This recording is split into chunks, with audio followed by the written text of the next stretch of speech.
Dibongkar KPK, Lukas NMB habiskan 1 miliar rupiah per hari untuk biaya makan dan minum.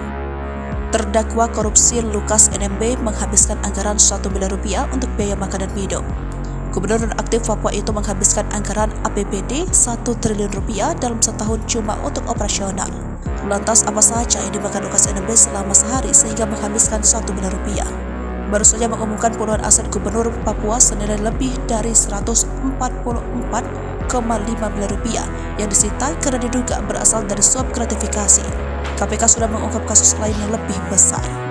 PLT Deputi Penindakan dan Eksekusi KPK Asep Guntur Rahayu mengonfirmasi bahwa pihaknya tengah menyelidiki dugaan penyalahgunaan dana operasional Gubernur oleh Lukas NMB.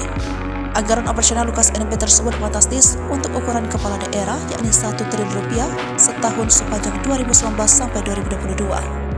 Dugaan penyalahgunaan dana operasional Lukas NMB pertama kali diungkap oleh Wakil Ketua KPK Alexander Marwata. Menurut Alex, jumlah tersebut lebih besar dari aturan mengenai besaran dana operasional gubernur yang diterapkan Kementerian Dalam Negeri. Nilai dana operasional diatur berdasarkan persentase tertentu dari APBD.